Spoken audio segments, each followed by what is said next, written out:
Oke, assalamualaikum warahmatullahi wabarakatuh. Di kesempatan kali ini saya akan membuat video mengenai mata kuliah praktikum transformator, yaitu dengan dosen pengampu, yaitu Bapak Luki Pradipta Setiara Harja. Sebelumnya perkenalkan, nama saya Arif Ramadhani dari kelas 2 T3 ke PLN dengan NRP 13031970001. Nah, di praktikum kali ini saya akan mensimulasikan dengan judul praktikum, yaitu simulasi penentuan polaritas transformator dengan menggunakan aplikasi PESIM. Nah, tujuan praktikum di sini yaitu prosedur simulasi prinsip dasar transformator dengan melakukan pengukuran dan pengamatan untuk mengetahui polaritas dan performansi rangkaian, menganalisa dan menyimpulkan data hasil percobaan. Nah, ini merupakan gambar dari arah lilitan kumparan transformator. Yang gambar nomor pertama yaitu polaritas pengurangan, yaitu subtraktif, dan gambar yang kedua merupakan polaritas penjumlahan, yaitu aditif. Untuk mengetahui jenis polaritas transformator, yaitu polaritas penjumlahan ataupun polaritas pengurangan, maka perlu dilakukan dengan cara pengukuran. Nah, cara pengukurannya yaitu dengan cara tegangan pada sisi tegangan tinggi, sisi tegangan rendah, dan tegangan hasil penghubung kedua kumparan transformator dengan menghubungkan salah satu terminal sisi tegangan tinggi dengan terminal sisi tegangan rendah. Nah, untuk lebih jelasnya kita dapat melihat gambar rangkaiannya. Nah, berikut merupakan gambar rangkaiannya. Nah, bisa dilihat di gambar rangkaian bahwa di sini kita membutuhkan sebanyak 6 komponen, yaitu berupa sumber sinusoidal, 3 buah voltmeter, yang voltmeter 1 ini dipasang di sisi primer, voltmeter kedua dipasang di sisi sekunder, dan voltmeter ketiga dipasang di sisi primer dan sisi sekunder, di mana voltmeter 3 di sini nantinya akan sebagai acuan untuk menentukan apakah rangkaian ini termasuk polaritas subtraktif atau polaritas aditif. Nah, selanjutnya kita di sini menggunakan transformator satu fasa, dan di sini menggunakan beban. Lalu di sini kita shortkan dari sisi primer ke sisi sekunder. Kenapa kita menggunakan beban? Karena apabila kita tidak menggunakan beban, nanti kita dianggap floating. Nah, oleh karena itu apabila floating, rangkaian ini tidak akan bisa di-run atau tidak akan bisa disimulasi. Oleh karena itu kita menggunakan beban yang nantinya beban ini berjumlah atau memiliki nilai 10 kOhm. Nah, perlu digarisbawahi bahwa polaritas subtraktif itu apabila V3 atau nilai voltmeter ketiga ini merupakan hasil dari V1 dikurangi V2, hasil dari voltmeter 1 dikurangi voltmeter 2. Nah, nanti ditemukan yaitu polaritas pengurangan. Sedangkan polaritas adiktif atau polaritas penambahan itu diketahui apabila V3 voltmeter 3 itu dari hasil V1, penjumlahan dari V1 ditambah V2. Nah, untuk lebih jelasnya langsung saja kita menuju ke software PESIM. Nah, di sini kita sudah berada di tampilan awal di software PESIM. Untuk memulai project baru, kita dapat mengklik New di pojok kiri atas. Nah, ini sudah terlihat yaitu project baru berupa putih ya, tampilan putih. Untuk di sisi bawah ini merupakan bagian-bagian komponen yang sering digunakan. Selain di bagian bawah ini kita bisa melihat komponen dengan cara kita klik view di library browser. Nah, kita klik library browser. Nah, di sini tersedia banyak sekali komponen-komponen yang mendukung kita dalam simulasi praktikum. Nah, selanjutnya kita langsung saja untuk merangkai komponen-komponen tadi seperti gambar rangkaian. Kita coba cari transformer. Sini merupakan transformer. Nah, di sini ada banyak sekali jenis-jenis transformer. Nah, untuk percobaan pertama kita menggunakan ideal transformer satu fasa. Jadi kita letakkan di bagian sini. Selanjutnya kita butuh yang namanya sumber sinusoidal ya. Sumber sinusoidal kita pasangkan di sini, sumber sinusoidal. Lalu kita membutuhkan 3 buah voltmeter ya. Kita membutuhkan 3 buah voltmeter, kita pasangkan di daerah sisi primer, daerah sisi sekunder, dan juga di daerah antara sisi primer dan sisi sekunder sebagai nanti acuan, bahwasanya apakah rangkaian ini merupakan rangkaian subtraktif atau rangkaian adiktif. Lalu kita juga membutuhkan beban ya, 1 beban dari sini. Nah, setelah komponen-komponen sudah terpasang, kita lakukan penyambungan dengan cara kita klik bagian ini seperti kabel ya. Nah, ini namanya wire, dimana wire ini digunakan untuk menyambungkan antara satu komponen dengan komponen yang lainnya ya. Selanjutnya kita langsung saja untuk menyambungkan ya. Kita sambungkan ini seperti gambar rangkaian yang tadi. Kita sambungkan ini. Kita sambungkan di daerah sisi primer dan juga di daerah sisi sekunder. Lalu kita ini shortkan bagian sisi primer dan sisi sekunder.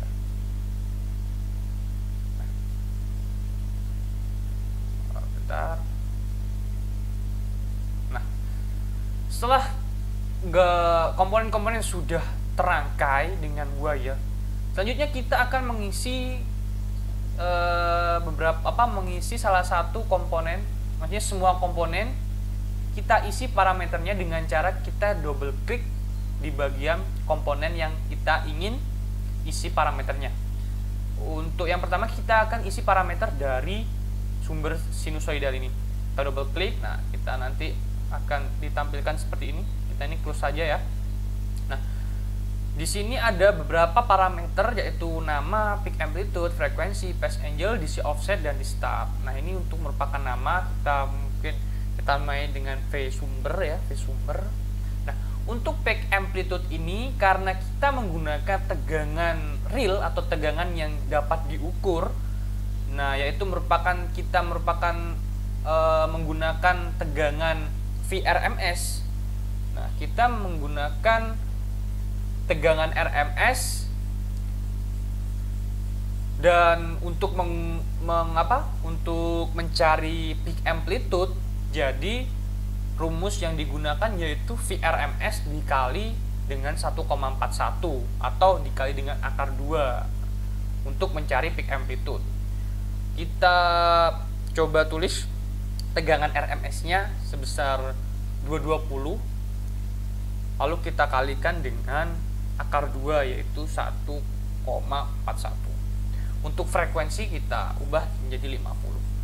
Lalu untuk lebih memudahkannya lagi, kita tampilkan nama peak amplitude atau frekuensi ini dengan cara klik checklist di bagian display. Nah, lalu kita close. Nah, nanti nilai-nilai yang tadi kita inputkan akan tertera di dekat komponen. Setelah itu di voltmeter ini kita juga mungkin namanya kita ubah menjadi V1 ya, agar lebih mudah. Kita klik display lagi. Untuk ini juga kita V2 atau dengan maksud voltmeter yang kedua, kita klik display. Ini voltmeter 3 ya, kita klik display. Nah, selanjutnya kita setting transformer idealnya. Kita double klik. Nah, untuk NP-nya, untuk lilitan primernya kita setting menjadi 220 ya, dan untuk lilitan sekundernya kita setting menjadi 40. Nah, setelah ini sudah disetting, selanjutnya kita akan merubah parameter dari bebannya.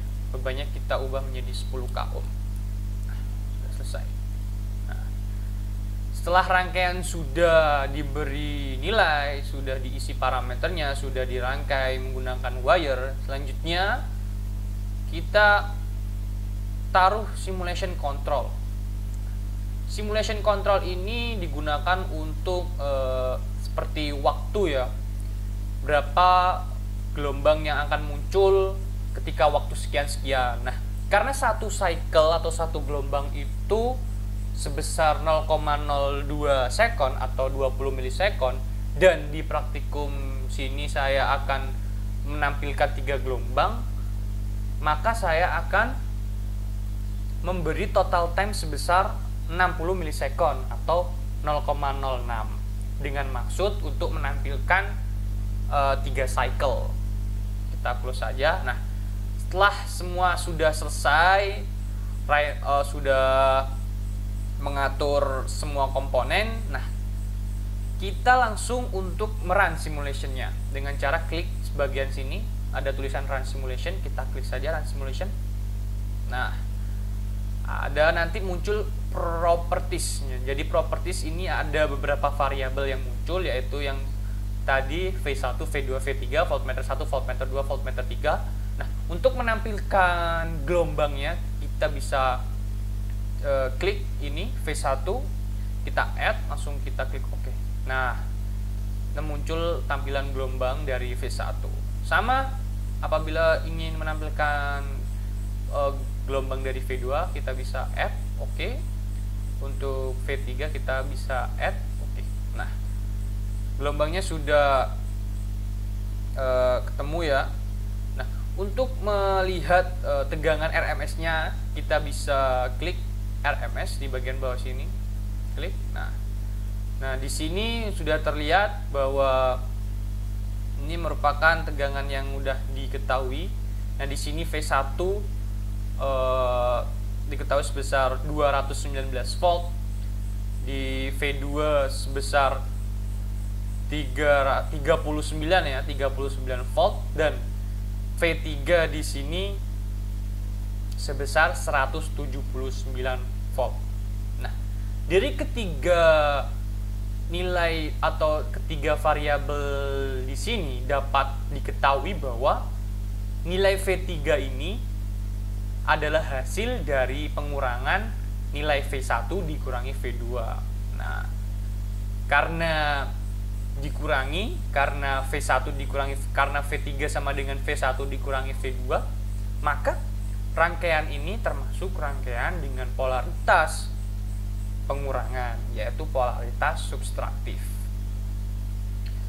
Oke. Selanjutnya kita coba percobaan kedua, yaitu dengan cara kita rubah transformer ideal menjadi transformer ideal inverted. Jadi kita kembali lagi ke view, kita ke library browser, lalu kita ganti ideal transformer ini menjadi ideal transformer inverted. Dengan cara ini kita delete ya, kita hapus saja dengan cara klik satu kali, kita pencet delete, lalu kita ganti dengan ideal transformer inverted ya. Nah, sudah. Setelah itu kita rubah parameternya, sama parameternya kita coba ubah dengan nilai NP sebesar 220, dan nilai dari NS lilitan sekundernya kita masukkan dengan angka 40. Nah, setelah itu sama ya, kita langsung simulasi simulation kontrolnya tidak usah dirubah-rubah, langsung saja kita run simulation. Nah, kita run simulation. Nah, kita coba melihat gelombang ya dari masing-masing voltmeter tadi dengan cara sama.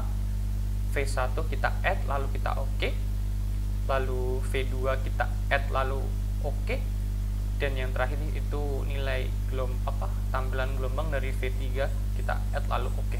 Nah, berikut merupakan gelombang yang sudah diketahui.